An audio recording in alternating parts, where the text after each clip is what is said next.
This is tutorial number 17, and it covers how to use the Scale Sketch feature within CATIA V5. To start off, let's open up a new part file in CATIA, and once you've done that, let's go into the Sketcher. So click Sketch, and click any of the planes. Now, the Scale feature is found here, and you can also find it if you go to Insert, Operation, Transformation, Scale. Now, what you would want to use this for is if you've already created a profile or a sketch and you need to scale it out by a certain amount.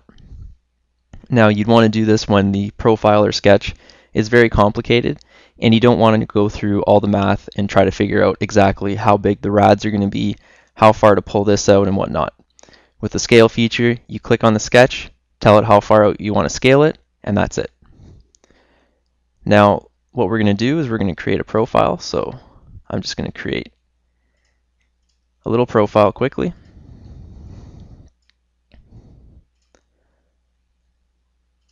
And this is going to be a profile that it's not one that you'd want to make bigger or smaller, because then you'd have to figure out the rad of the circle and just everything else. So by using the scale, you're able to make it smaller or bigger quite easy.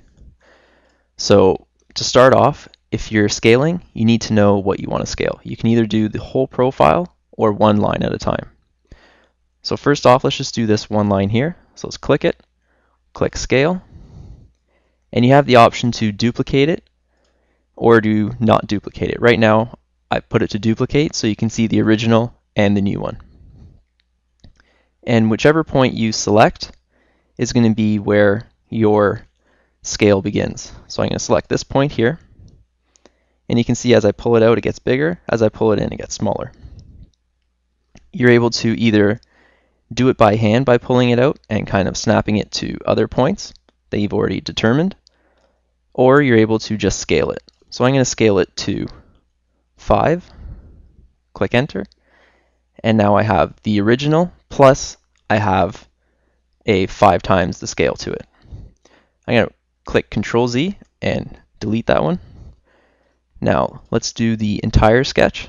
So let's highlight the whole thing and let's click Scale, and we'll click this point here. So this is the point where the scale is going to originate from, and let's make everything 0.5.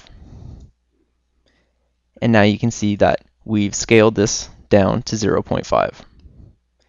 Now let's click Control Z and delete it, and let's do this whole sketch again, and this time we're going to do it at 5. So click this point here to originate, and let's put in 5. And if you zoom out, you can see that we've scaled it up to 5. Now, being able to scale back and forth is a very powerful tool, because if you create, say, something one-to-one to what it's supposed to be, but then someone's asking you for, say, like a prototype part of it that's a third of the size, rather than going and remodeling everything, you're able just to scale something down. So in this case, for the sketch, all you have to do is either scale it up if you need to be bigger, or scale it down to make it smaller. So doing this allows you to play around with the scale that you're working on, and you don't have to do all the work all over again. And that concludes our tutorial on how to use the Scale Sketch feature within CATIA V5.